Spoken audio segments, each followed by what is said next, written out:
vu de loin, je peux me tromper. Et bon, après, on va pas faire de David Veilleux un vainqueur potentiel du classement général final dimanche prochain du Dauphiné. Mais bon, l'écart sera important, il peut garder le maillot un petit moment. Oui, mais les efforts d'aujourd'hui, il va les avoir dans les jambes quand même. Hein. Oh, il a fait que 121 km. Ouais, mais à bloc. Laurent, Il aura fait la bonne moitié. Un sprint de 121 km. J'exagère. Un parcours exigeant, donc ouais, ça va lui rester dans les jambes. Mais ce qui est pris est pris. Voilà, s'il est vainqueur tout à l'heure et premier leader, je suppose qu'il aura les moyens de garder son maillot jusqu'au contre-la-montre.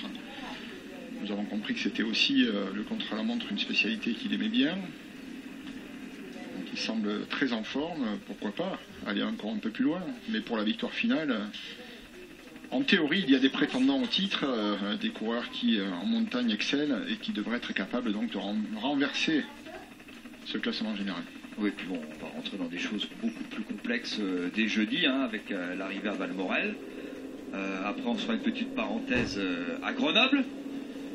Ville chère à notre ami Guy Chanal. Petite pensée pour l'organisateur des anciens 6 jours de Grenoble, désormais 4 jours de Grenoble, au mois d'octobre. J'aurai l'occasion de vous en reparler. Et puis le week-end, hein, en direct sur France Télé, sur France 3, avec samedi 187 km entre le pont de Claye et Super d'Évoluy, avec la montée de l'Alpe d'Huez, le col de Sarenne, qui seront au programme du Tour de France, le col d'Ornon, et pour terminer, le col du Noyer. C'est vous dire. Et puis bien sûr, dimanche, hein, au cas où tout ne serait pas fait, Sisteron-Risoul, 155 km.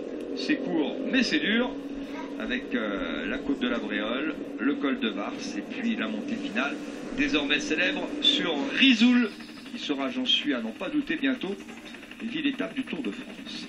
Mais ça, c'est une autre histoire, et c'est dimanche prochain. Nicolas, dans la descente avant les derniers kilomètres, vous êtes en Suisse, Nicolas, maintenant.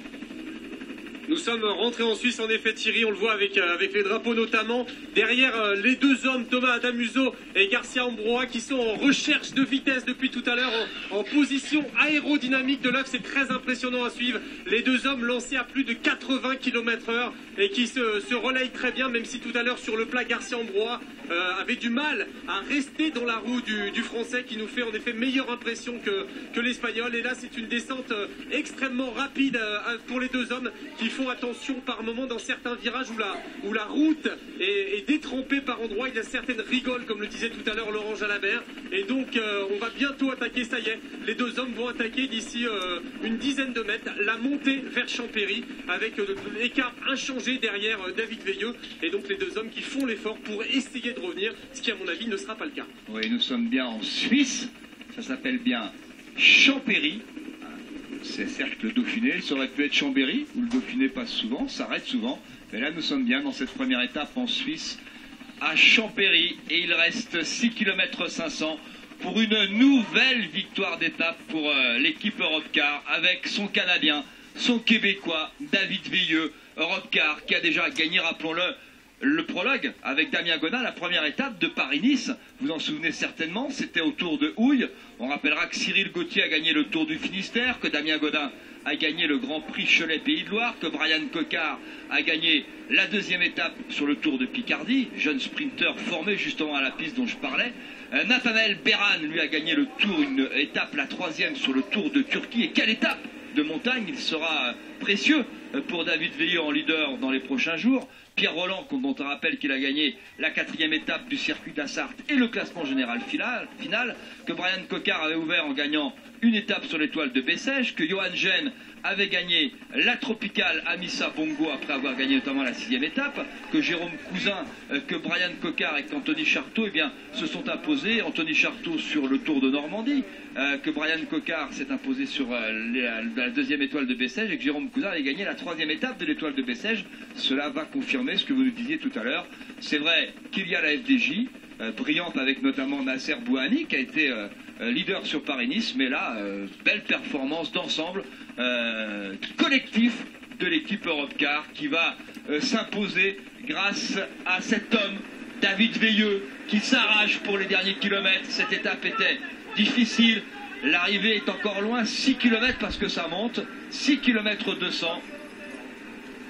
Oui, mais regardez, il avait basculé au sommet du pas de Morgin avec 3 minutes 12 d'avance seulement sur le peloton. Il a ramené l'écart à 3 minutes 48 tout à l'heure. Il commence à décroître à nouveau, ça grimpe, mais en descente, Veilleux était plus efficace que le peloton. C'est un grand descendeur, à l'évidence, et pour l'instant, bien, il a parfaitement géré son avance. Et voilà donc il est en train de se diriger vers Champéry en vainqueur, avec un écart qui sera confortable, hein, avec une avance qui sera confortable, je pense, entre 2 et 3 minutes, 2,30 dans ces eaux-là.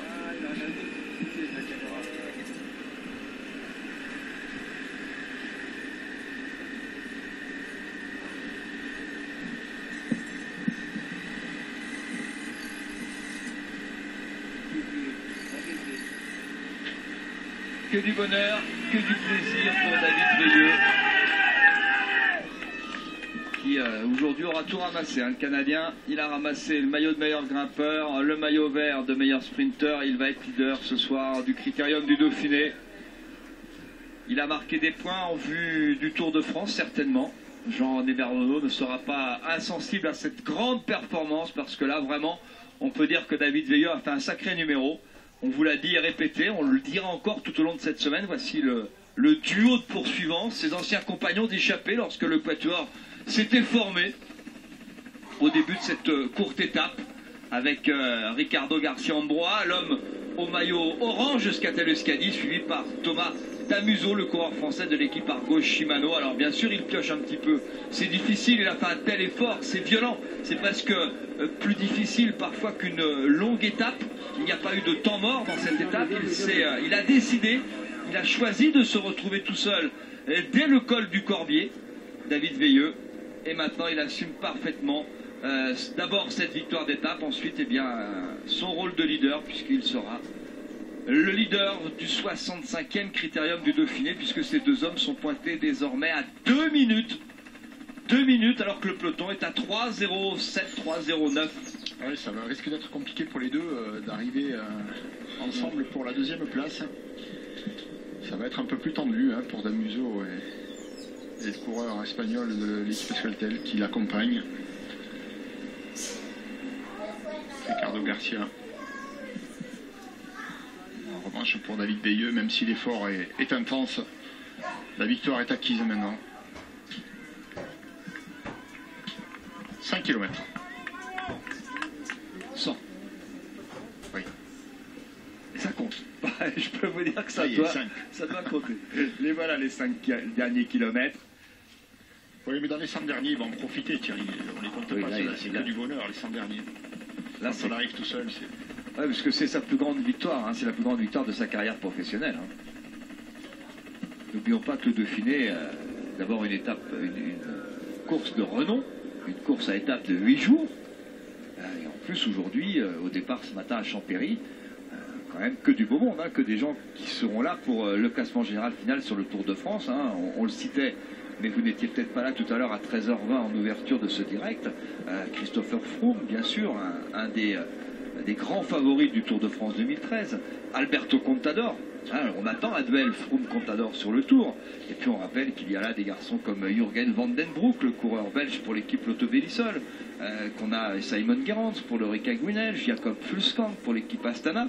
Astana qui vient de dominer, archi-dominer le Giro, le Tour d'Italie. Joaquim Rodriguez pour les Katusha, Andrew Talansky, le jeune coureur américain pour l'équipe Garmin, Samuel Sanchez pour l'équipe Euskaltel, Damiano Cunego aussi hein, pour la Lamprey, Thomas Voeckler, Pierre Roland que connaît bien David Veilleux, dit le Caribou. Voilà, Alejandro Valverde chez la Movistar. Bon, voilà, c'est Sylvain Chavanel, il y a un extraordinaire plateau. Hein. Dans l'équipe Sky, on pourra rajouter un garçon comme Richie Porte. Hein, oui, qui peut, oui, voilà, qui a démontré sur Paris, c'est qu'il savait tout faire. Mais bon, à chaque jour suffit. Il est là, Froome. Panne de jambes un de ces jours. Il est là, Froome. Le voilà, Christopher Froome. J'en parlais, Jean-Maurice l'a trouvé. Ne vous inquiétez pas, il est dans le peloton. C'est juste parce qu'on vient d'en parler.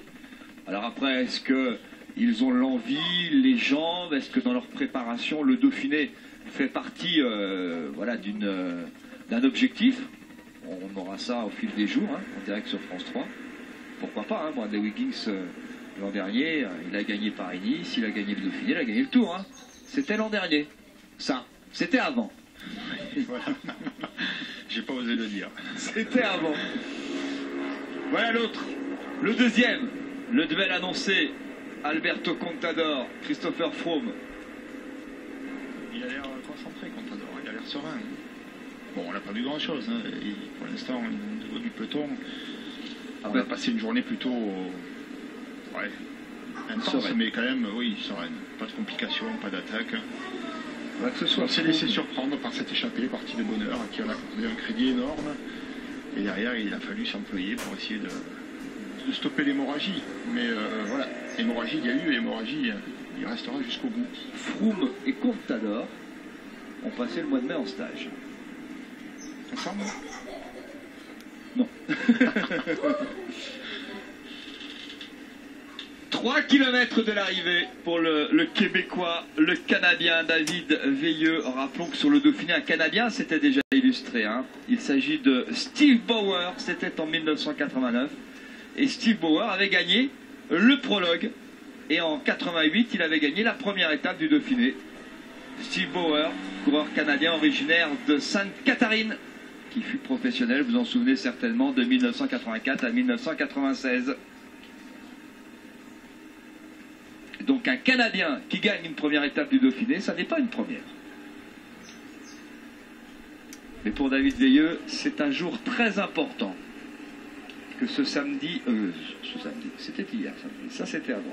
Aujourd'hui on est dimanche, et c'est le 2 juin. Et il fait beau. Et il fait beau. Ça c'est quand même pas courant non plus. Hein. Oui mais la pluie, c'était avant. Il a fait les chaussettes, là, hein, collègue. Veilleux. Mais bon. Ah, 2,55. Il n'a pas perdu énormément. Hein. J'avais dit 2,30, je crois. Hein. Ouais, vous ne serez pas loin. Non, il est plus. Oh, si, non, s'il ralentit un petit peu.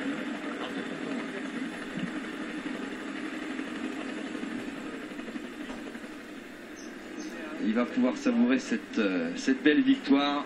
Et puis c'est une victoire qui va libérer son équipe, hein, parce que c'est important quand même. Le Critérium du Dauphiné, vous l'avez dit, c'est une course World Tour. Et donc, voilà, une équipe qui aura déjà gagné, qui va être libérée, avec des garçons comme Vauclair, Pierre Roland, Natnaël Béran. On peut imaginer, ou encore Cyril Gauthier, qui a gagné lui aussi cette année, on peut imaginer voilà, une course débridée. Si toutefois il n'y a pas trop d'efforts à fournir pour défendre son maillot de leader, on va le dire tout à l'heure, David Veilleux, peut-être qu'à l'issue du contre-la-montre, il en sera dépossédé, nous verrons. Mais ça peut ouvrir la voie à d'autres coureurs de cette équipe pour partir à l'avant et aller chercher de nouveaux succès. C'est une spirale positive. Je ne voudrais pas, là-bas en Vendée, du côté des herbiers, juste à côté, ça me permet de faire un clin d'œil au chrono des nations. Je ne voudrais pas être Jean-René Bernaudot. Bon, déjà, il cherche un sponsor. Content, là. Oui, non, mais il cherche un sponsor. Bon, il est ravi de sa saison. C'est quand même un compte, d'ailleurs, qu'il soit à la recherche d'un partenaire pour continuer après l'an dernier, bon, avec le Tour de France, entre autres, hein, mais pas seulement, mais notamment l'extraordinaire Tour de France de Thomas Vauclair. Et puis la saison absolument remarquable de l'ensemble de l'équipe Europcar, qui continue avec une cerise de plus sur le gros gâteau, avec David Veilleux. Ça va faire du bien, hein, et attention, hein, c'est que ça va faire du bruit au Canada. Hein. Victoire d'un Canadien, parce qu'on rappelle quand même que le Canada s'est ouvert au cyclisme. Hein. Il y a le Grand Prix de Montréal en septembre, il y a le Grand Prix du Québec aussi hein, en septembre. Donc ça va faire du bruit au Canada. Et pour un partenaire dont on sait ce qu'il fait, hein, dont on connaît son identité, bien c'est pas mal pour voilà, ça tombe assez bien pour s'expatrier, s'exporter. Vous voulez dire que le cyclisme est un bon support? Je vous le confirme. Ah, c'est pas moi qui le dis, ce sont les chiffres. Hein. Ouais. Je vous le confirme. Je vous avais dit que ça serait dur pour Ricardo Garcia-Ambrois et Thomas Damuso. Pas récompensés. Ben voilà, ils étaient 4 au départ dans cette échappée, dans la bonne échappée du jour.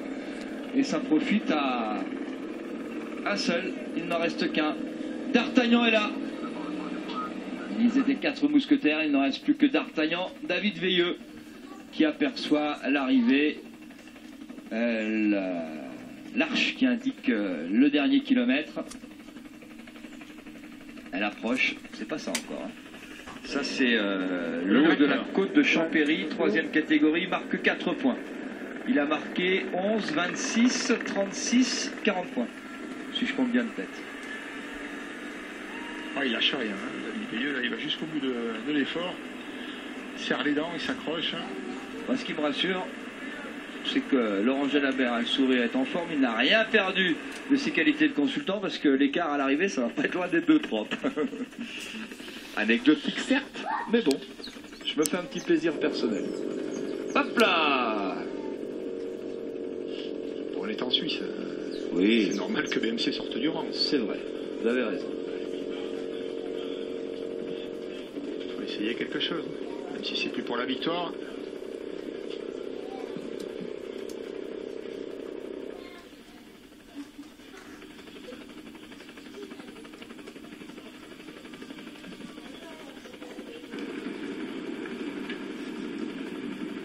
Voilà.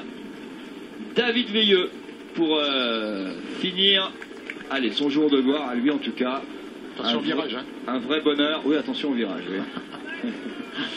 Tout le monde disait du côté des coureurs ce matin, si vous voulez gagner l'étape aujourd'hui, il faut sortir en tête du virage. Il est tout seul, donc ça va être moins compliqué. Beaucoup de monde. Vrai, hein. Il fallait qu'il sorte en tête. Beaucoup de monde aujourd'hui pour accueillir en Suisse l'arrivée de la première étape du Dauphiné.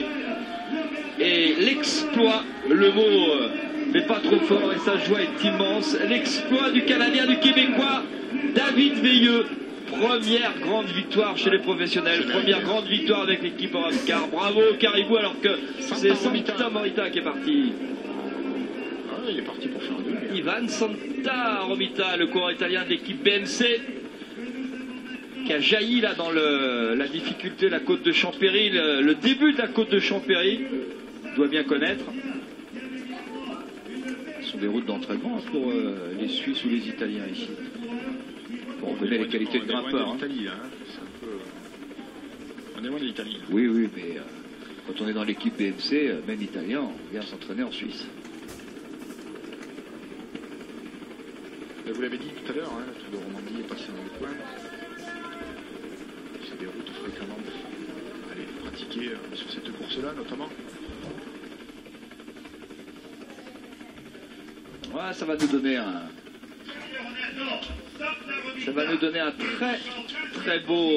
très belle semaine à vivre sur France 3. Il va avoir du mal à faire deux, hein, ça revient. C'est les Sky qui ont embrayé derrière. On sait jamais, il n'y a pas de seconde à grappiller quand même. Non, il n'y a pas de bonification. Sonagan qui a envie de faire deux de l'étape. J'espère qu'ils sont courants, parce que sur le Tour d'Italie, on a vu des deuxièmes lever les bras. Donc, oui. Parce que ça fait tellement longtemps que David Veilleux est parti qu'il avait peut-être un peu oublié. Enfin, je ne crois pas quand même, les oreillettes ont bien marché. Ah, mais c'est possible, hein. Tout le monde n'est pas regardez, Contador il se méfie avec Christopher Froome. Contador là en 3e position, à droite de la route. Attention de ne pas se mettre sur le toit quand même.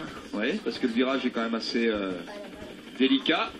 Il est là, Froome, hein. Regardez. Et Mersman, c'est Mersman qui va venir faire le sprint. Oui. Gianni Mersman. J'espère pour lui qu'il sait qu'il y a quelqu'un devant. J'espère qu'il va pas lever les bras. Gianni Mersman, 2e de l'étape. Oui, il le sait, oui. Richie Porte, 3e, je crois. Oui, avec Tom Slagter, je crois, aussi, pour l'équipe Blanco. Christopher Froome, Alberto Contador dans ce peloton qui a perdu quelques éléments.